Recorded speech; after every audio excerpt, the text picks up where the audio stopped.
what I've noticed here that I love the most, and it's already dawned on me. So people said, in Texas and in Dallas specific, everybody has a bit of swagger, right? And it's like a can-do. There's never a no. It's we can do that, right? And it's accurate. It's exactly what I've come to see. Everybody I've met is confident, extremely confident to a place that it's not arrogance. It's just this kind of welcoming that I call it like a swagger. Everybody here is we can do that. We can take that on, and we'll have no problem. I love that attitude. I've always had that. Yeah, I've always had that kind of vibe. So it's almost a state of mind, is what you're saying. Yeah, exactly right. And you can, it's tangible. You can feel it when you're here.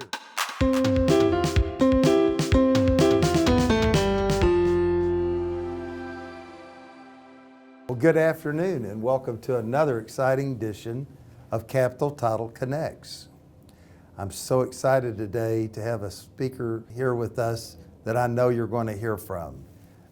Ollie Chandhok is the editor, publisher, and president of the Dallas Business Journal. I'm sure that you read the Dallas Business Journal as I do, and you may get more or less daily updates. I didn't realize that much news was happening in Dallas. It's sort of like, oh my gosh, we've got another 5 stories rolling out of there. What a great time we're going to have today, and thank you for agreeing to come by and share some of your thoughts. I'm looking forward to it, Bill. Happy to be here. Well, I first want to thank you for inviting us to be the presenting sponsor at the Dallas Business Journal Best Real Estate Deals. Yeah, you are, Capital Title's a perfect fit. You align with us great, and it just worked out really well. And you and I on stage together, we're having a good time. Just like we are now. Yeah, exactly. And I was just mentioning, I'm Shaddock and you're Chandhok. So it's sort of, if you remember one, it's sort of hard. You're like, yeah, I've heard that name before. They're pretty close. So I'm sure it's a little bit in the translation. So we might be related. That's what I'm going to tell you. But, people always want to know just a little about you, like where you're from. How'd you get here? Yeah, it's a roundabout way for sure. I'm originally from Canada, from Toronto, and I moved to North Carolina, to Charlotte for college. Maybe I shouldn't say this, but I moved down on a golf scholarship. So you did? Yeah, so I played golf and thought I was going to be competitive and all that. Realized that it wasn't for me, and so I started working for the business journals in 2008. Worked for the Charlotte Business Journal, kind of worked my way up in various roles, and then I was promoted to the publisher of the Triad Business Journal, which is in Greensboro, North Carolina. Was there 4 years, and they asked me, our big dogs up top asked me to move to a much larger city, as Dallas is. And so now I've been here 8 months, getting settled still, and that's the roundabout way that took me to Dallas.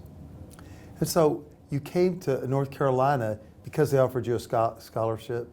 Yeah, you're right. I should say this. My wife makes me tell everybody that it wasn't just golf. I was on an academic scholarship as well. Fabulous. But the golf piece is what people care about more. What university? More than the academic stuff.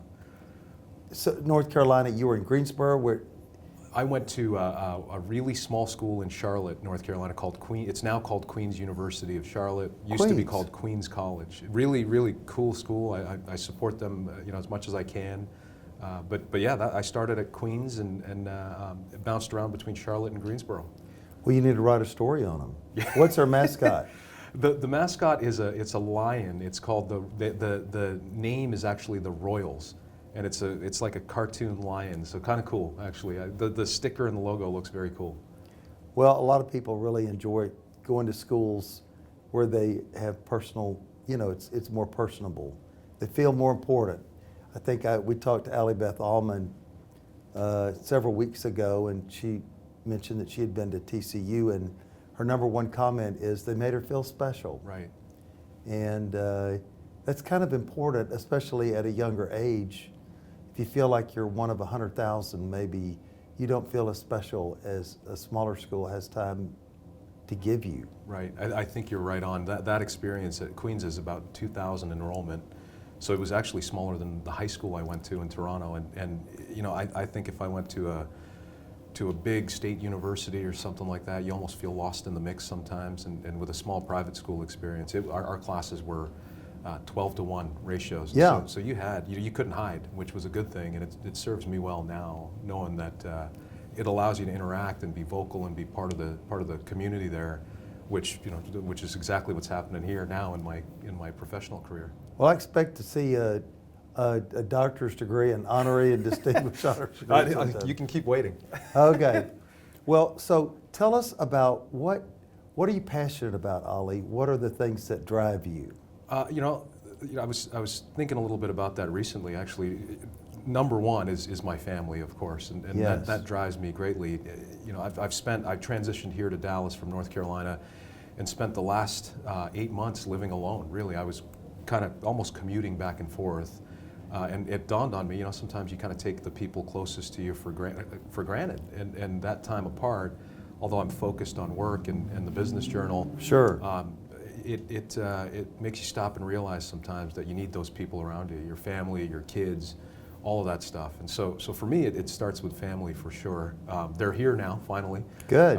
And so we can get settled and all that. And for me, back to a normal life instead of hanging out at the airport all the time. And so what about outside your family? What are things that drive you? What brought you to Queens? What brought you to, you know what I'm saying? Yeah. What are the things in your business life that drive you? Absolutely. I think what drives me the most is competition. And I was talking with our CEO recently, 2 weeks ago, about what motivates me just in the world of business, local business, but also with the business journals. Community-wise, I want us to be the authoritative voice on local business, so we can deliver the messaging, we can cover the important topics. We align with groups like you guys to really work together and highlight success stories and that.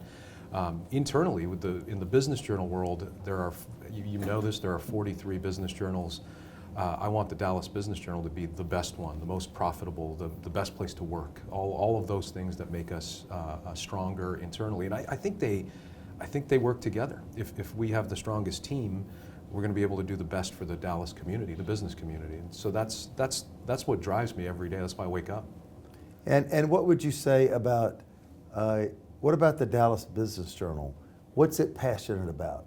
How would you describe that the journal is differentiated from you? Yeah, that's a really good question. We have a really unique group of folks over there. Yes. I'm thinking of our editor-in-chief. I'm thinking of our advertising director. They all have different charges and different things that drive them. And news being the core of it. We want to do real news. We want to cover things that people can people that are interested in it for a long period of time versus just transactional coverage.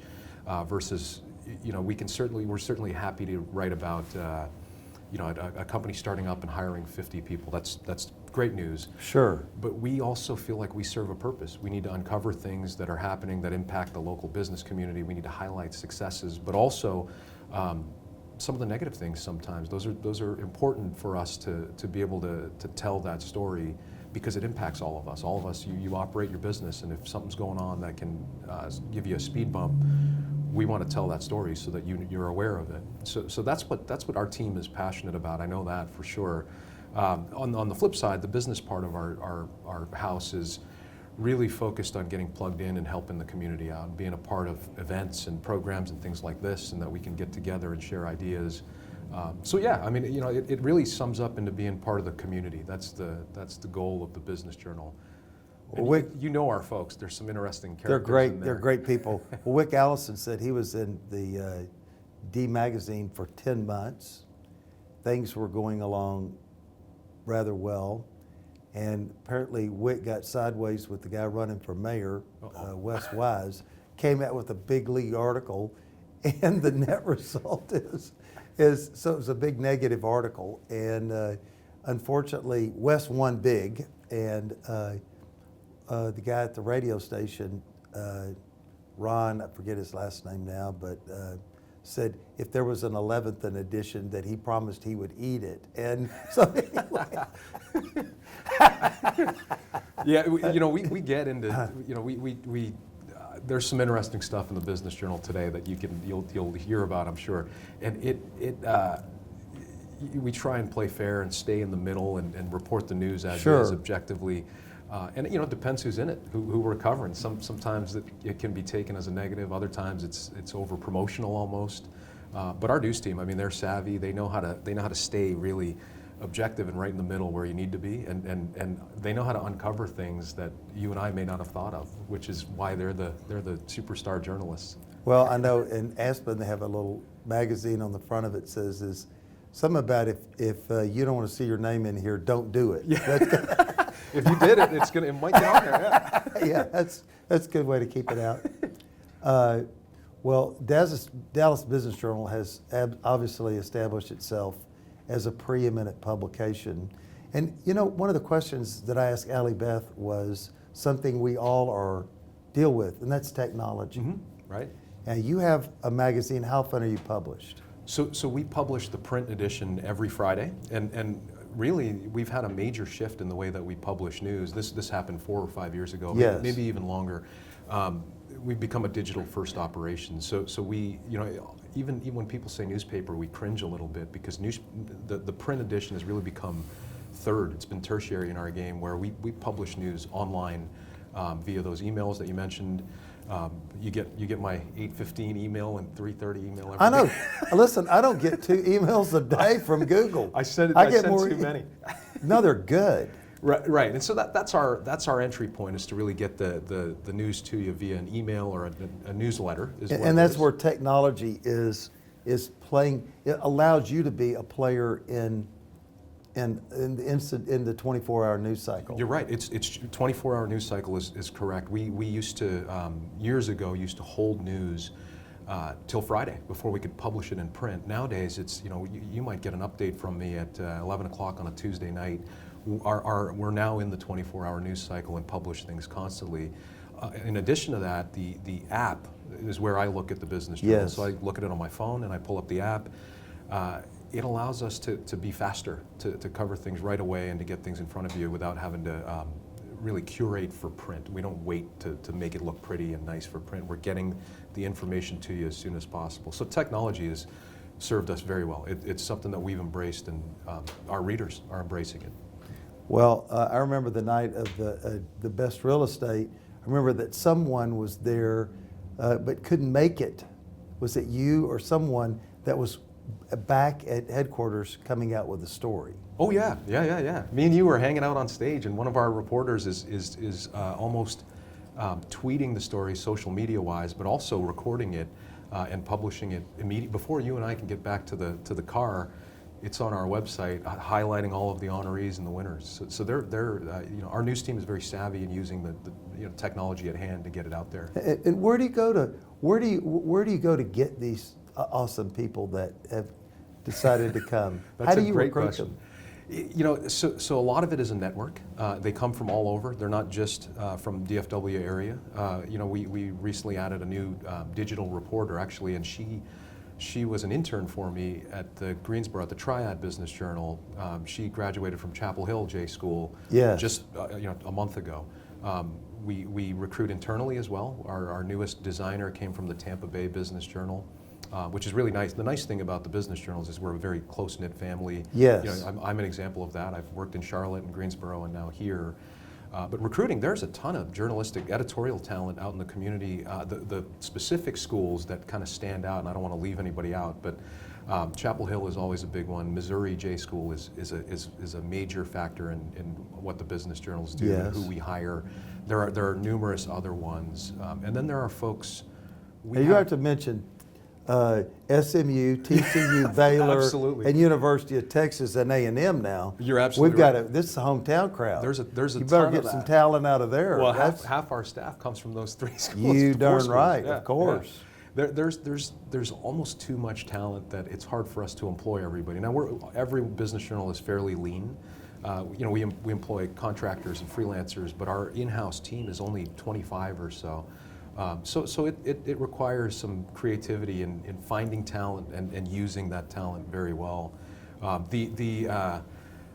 of the things that we have internally is a recruiting team, an editorial talent team that sits in Charlotte, and they're pulling talent from all over, other organizations, different media, different publications. And sometimes it's not just business journalists, sometimes we pull these folks from PR companies and things, and super talented folks that they're out there. What's the key to a good article?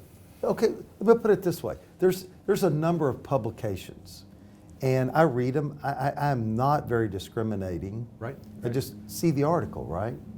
But when you look at a publication, what is it that you're looking for? What makes you go, that was a good job? Yeah, you'll get different answers from different people. Yes. For me, it's objectivity. It's got to be fair to everybody that's involved in the article. It's got to uncover something that the reader didn't know about. And for me, that's quite a few different things that surface. I think, obviously, when you get into the nuts and bolts of it, a unique headline will capture somebody's interest. But I think being fair and objective is really the key. What has served us well, and you know this very well, is that we focus locally and we focus on business news, and that's really it. And I think that's what's served us very well over the years. If you try and do all things for all people, you just kind of get watered down, and it's hard to establish an identity. For us, when you're trying to look for a partner or a Right. business partner or something like that, you'll come to us because that's who we write about. We write about local business people. And that's been our key. Our circulation, people often will say, hey, sometimes newspapers or news media is starting to struggle a little bit. Our circulation over the last 12 months is 4.5% growth, which is Congratulations. unheard of, right? And it's accelerated. 3 or 4 years ago, we were telling the same story, a good story, that we were growing at 1 or 2%. So far in the last 12-month window, we've grown at 4.5%. So things are accelerating even. It's a And how are you doing that? Several different things. So tech like Make the paper free. That always works. Then it'll go through the roof, right? That's actually a good point. That's a very good point. We want to maintain a high level of engagement and not just the sheer numbers. So we'll never have 1 million paid subscribers, but we have an audience that is very engaged with us. You and I interact. We get to know Absolutely. each other. That's an important part of what we do. There's some technical things to this. And some people will cringe, but we have the paywall where you're reading an article and you're blocked out and you can't get past it. That has become a big driver of actual paid subscribers. Oh, you're talking about where you start reading and all of a sudden it kind of comes up. And You're blocked out, right? Yeah. We did something called metered content for a while where you would have 3 free stories. Yes. And then the 4th one would block you out. We kind of that had lived its life. That's ran its course, and so now we're at a place where you pay for it when you want to read that article. What we found is people are willing to do that. If you're delivering the right type of content that's important for somebody's business, you're going to pay $140 for an annual subscription. It's a drop in the bucket compared to the impact that content could have for someone. Oh, well, I know that so many people, such as myself, we're actively involved in the people and our business, and we're not really looking up a whole lot. Yeah. We're not doing like industry studies or things like that. We do it for you. Right, and so a publication like Dallas Business Journal gives you a chance to see what else, some trends that are going on, because really, trends like technology, those are powerful trends. Actually, the railroads, what do they say, got real good at being a railroad, and they didn't read the newspaper that ultimately right. said they were in the transportation business. So is that something y'all try to do, is kind of give the 30,000-foot view of what's going on and what people might be saying is going to happen? You are right on. The word trends is a very important thing to us. The news team are actively pursuing these trends and things that they can cover continuously. We do something called laddering a story, where you in the past and years ago we would have a story, right, and we would write a page-and-a-half article, sure, and we would publish, and that was it. And then tomorrow or next week you didn't hear anything about it. Nowadays our journalists are more diving deeper and getting to know the story itself, and they'll publish a little bit of the story, and then 2 days later you'll get a little more of it, or they'll add on to what's there. A week later it continues on, and you're evolving with the trend that's happening. It's in like that chapter story. 2. Yeah, exactly right. Exactly right. So Do you leave them like with the girl that's out, they can't find her and everything. That and you they gotta ask our reporters that. They have they're We're artful. cutting now. Yeah, Call back. They have an artful way to cover what's necessary, and then they'll bring you back again in the future. Now, on both sides of the story, there we get more information because you're waiting for it instead of just kind of throwing it all out there up front. And selfishly, we get additional page views. And our business team loves that because there's more traffic on our site. And that's a little peek into our side of the internal workings of the biz, but we love the views, of course, but ultimately you are delivered better content if we can ladder the story well. Do you measure the number of views? Oh yeah, oh yeah. Well, now let me ask you this. In the morning when you get up, do you look at that, or when you go to bed, do you look at it? When do you normally check that number? That is, so every morning I get an email from our analytics guy in Charlotte at the corporate office. Yes. He sends it out at about 6:30 in the morning, and it has page views, it has unique visitors, and it has visitors, and then it has our goals. And so we look at everything in a pacing model to see where we stand against the goal for the month. So you know how you're going to end up the month. So views are important. Views are important, very important. That tells me that people are actually interacting with us. And what sells? You mean advertising? Well, no, I mean, well, okay, sure, but yes, but like story-wise, what gets the most views? You know you got a winner. Well, you know what? That's a great question because it has changed. It's evolved at the moment, and this will last for a while. We're shifting, or not shifting, but we're going to increase our focus more on people, on individuals, on profiles, on folks, business leaders in the community. That's what sells at the moment. It's where the page views are coming from. They're coming from actual local business leaders, where before it might have been job counts, or somebody's hiring, or a company's moving to town. We're getting a ton of traffic from people that are, when we highlight a president or a CEO, people are interested in learning about their career paths and their objectives and those kind of things. People is what's driving our views at the moment. So people are more interesting than buildings, as it turns out. I always thought they were. I think our news team is realizing now that we need to write about business leaders, about people in the community. Yeah, I agree with that. You're always interested in how successful people got to where they. We all think. Well, I better do some of that. Yeah, that's why I follow you around. No. Well, what do you see as the role of the Dallas Business Journal relative to other publications, and what's your niche in terms of the proper role of the paper in the community? I think our role in that is to be the most credible source. There's not we don't do a lot of advertorial, we don't do a lot of sponsoring content. What we cover is just the facts, and I think that's our role. I think business leaders like you look to us for the, I hate to use the word legitimate, everything's legitimate, but yes. But the content that you can trust the most, that hey, this is exactly what is going on with that company. I think we fit into that role. Now, in addition to that, I don't want us to be cornered into being too serious or too stuffy. I mean, we do some great things like best real estate deals where we recognize success in the community. But I think ultimately we're there to deliver the most credible and the most accurate content. And do you feel like, obviously y'all have achieved that role. I hate to say it, but in terms of a business sense, you tell me about all these competitors. I hate to tell you, I don't know the competitors. Yeah. I think you have a preeminent role in Dallas. I really appreciate that. I sincerely mean that. Thank you.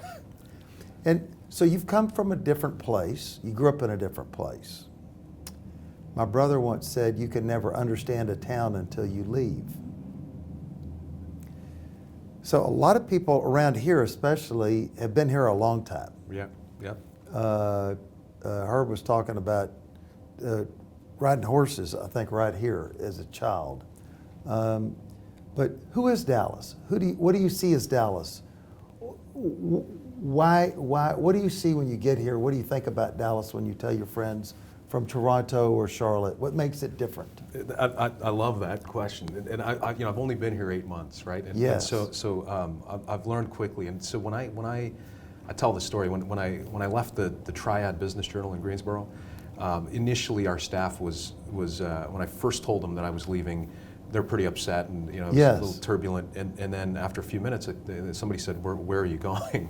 Right. And I said, "Dallas, Texas," and the reaction was almost like "Oh, well, of course." So you can't turn that down. You have to go there. It was a no-brainer. Put it that way. So the impression of Dallas specifically, but Texas in general, is an elevated impression. They think it's awesome here. They love it. And so when I got here, In what way? business opportunity, personal growth, the lifestyle is great. You know, these folks are also southern in North Carolina, so they don't want you to go up north where it's cold and you got to shovel snow and that stuff. Similar lifestyle, I guess, in that respect. What I've noticed here that I love the most, and it's already dawned on me. So people said, in Texas and in Dallas specific, everybody has a bit of swagger, right? And it's like a can-do. There's never a no. It's we can do that, right? And it's accurate. It's exactly what I've come to see. Everybody I've met is confident, extremely confident to a place that it's not arrogance. It's just this kind of welcoming that I call it like a swagger. Everybody here is we can do that. We can take that on, and we'll have no problem. I love that attitude. I've always had that. Yeah, I've always had that kind of vibe. So it's almost a state of mind, is what you're saying. Yeah, exactly right. And you can, it's tangible. You can feel it when you're here. And like I said, 8 months, I was partly looking for it, but it's lived up to it. Everybody's, like the people I interact with have that kind of attitude where it's we can take on all challenges and we can make it happen. And I've always had this optimistic feeling, so I feel like I'm excited to try and tag along with that and get into it and be a part of it because it's there. Well, I said at the Real Estate Awards that frankly it's a competitive environment out there, and borrowing from New York, if you can make it in Dallas, you could pretty much make it anywhere. Yeah, oh yeah. Would you agree with that? Yeah, absolutely. If you can drive here, you can drive. Yeah, if you can drive anywhere. It's fast paced. It's not it's not what some people in other places might think of Texas, where it's a little bit rural or something like that. This is a major metro with all kinds of things happening, and you got to know how to drive. So to people, well, you learn to drive. Yeah, exactly. So what would you say based on your time here, and what makes Dallas a great city? Oh, I said it earlier. That swagger, almost that confidence that the people have, and it translates into the businesses. I mean, every one of our business journal partners that we work with, everybody's very confident in what they do. Everybody feels like we can accomplish whatever the objective is. We always get there. That's the business kind of mode that I feel here. Just this limited amount of time. Okay, and what do you kind of, based on what you've seen, what do you think is the future of Dallas relative to the other cities that your publication covers across the United States? Yeah. What do you see as our future here? I don't know. Well, that's an honest question. Too soon to tell. For me, it's too soon to tell. I think because of that unique set of, like the diverse set of industries, it's hard to tell. I mean, we could kind of go in many different directions. I think the city continues to grow rapidly. I mean, I think Charlotte might be the only city that's growing somewhere near as fast.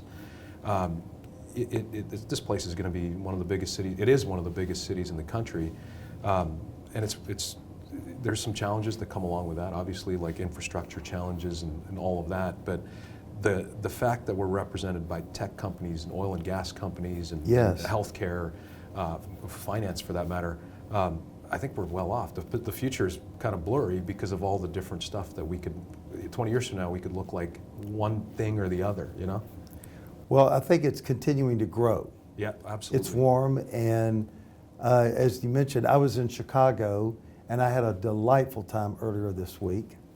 But I've been in Chicago when it got cold, and I think it actually gets minus stuff there. Oh man! Like -7. You're like, that's really cold. Don't get stuck in your car and run out of gasoline. I mean, don't they plug in their cars up there or something? I'll tell you right now, they better plug in something. So the weather really or the consistency, the ability to go out and play golf in some kind of condition all year long. Year round, right? Yeah, yeah. So I want to ask you a question now is, what's the story you would like to write going forward? What is the story you would like to tell? What's your hope? What's your story you'd like to write about the city? About the city. Out of the journal. Yeah, yeah. You know, that goes back a little bit to what we were talking about earlier about the Dallas Business Journal's role in the community. We do a great job. My predecessor Tracy Mersey built an awesome business, awesome publication. We're well recognized.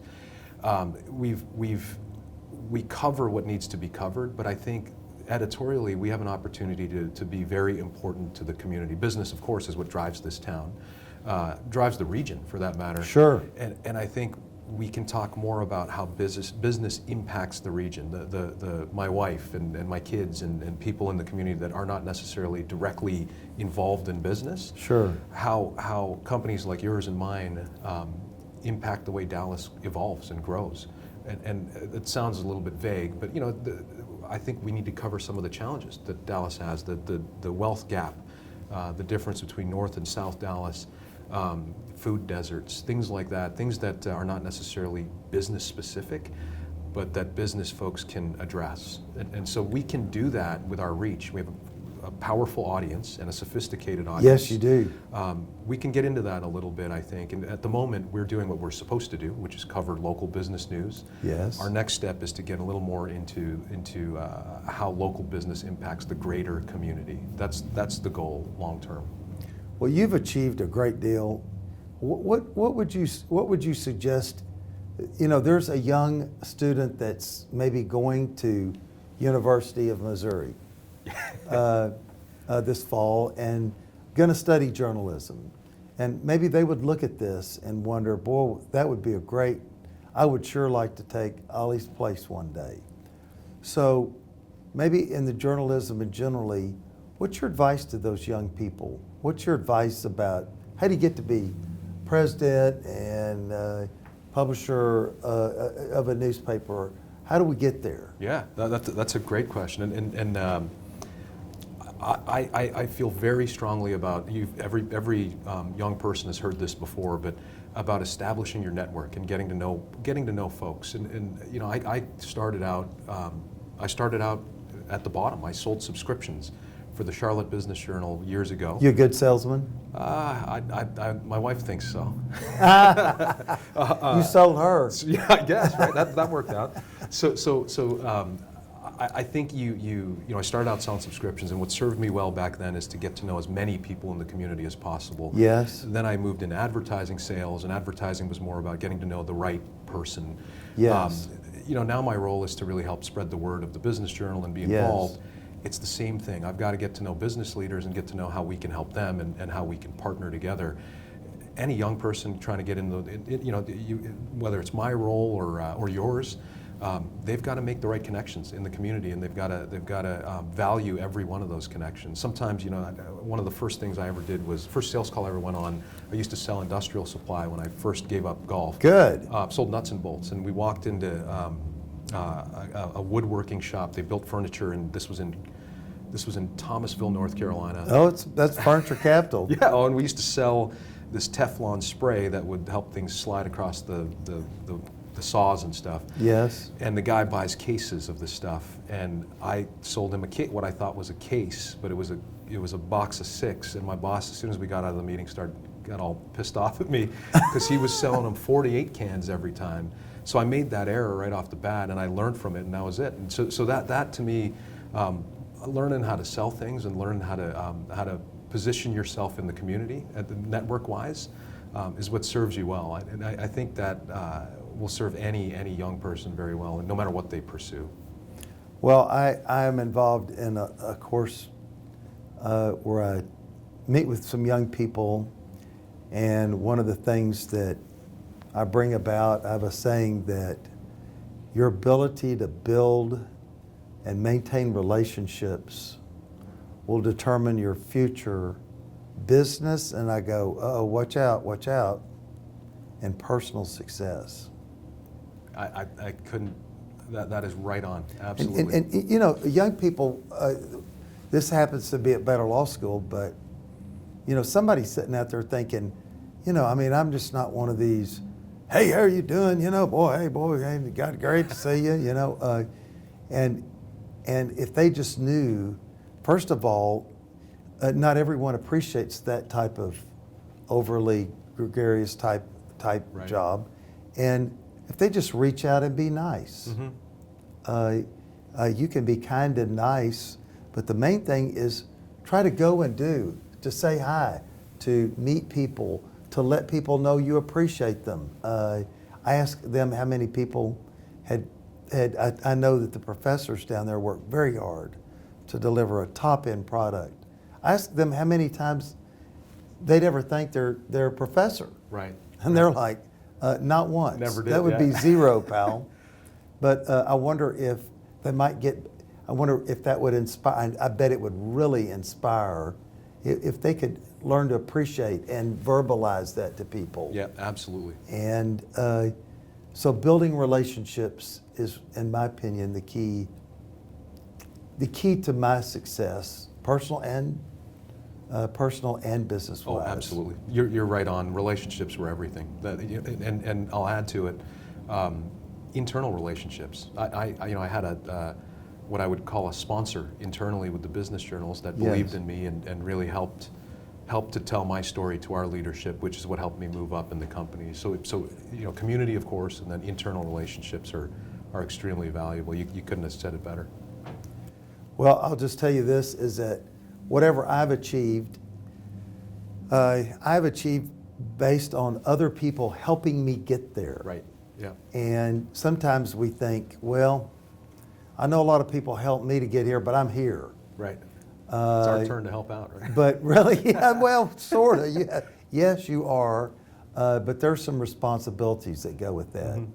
And I would say that your success and your journal's success, I bet there's some people in Dallas, journalism, young people, that would like to, I hope they listen to this podcast, and I hope you're able to mentor them in some way. Yeah, I hope I get to meet them. I hope they feel comfortable enough to reach out and connect with us. Yes. Yeah. Well, okay. Well, we've had a great time today, Ollie. Yeah, me too, Bill. But we've had a great time before, so this is not unique. I know. We had a great time at the awards. I recall that. One thing I'll tell you about you is you have a great smile and a positive, optimistic spirit. And I have seen that from the very first time that I met you, and that is a way that you win, Ollie. Don't forget to do that. I won't. I really appreciate that, Bill. That's something, you go through life and you don't know really, you sometimes think you're still a kid there in Toronto or a new salesperson, but I want you to know is that has always come to me every time I've been with you. So thank you for your smile and positive attitude. It makes every time being with you more fun. I appreciate that, Bill. And you the same. I mean, you've been terrific. And ever since I've been here, I've enjoyed every minute of hanging out with you. Yeah, well, I look forward to going into the future with you, Ollie. Absolutely. We'll be good friends, and we'll work to build each other in our businesses. You got it. Let's go play golf too, right? Okay. Well, thanks for joining us on another exciting edition of Capital Title Connects.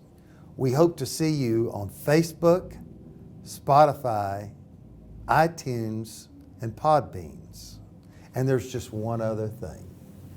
How long has it been since you closed a deal at one of your friendly Capital Title offices? Well, that's too long, pal. See you next week. Take care.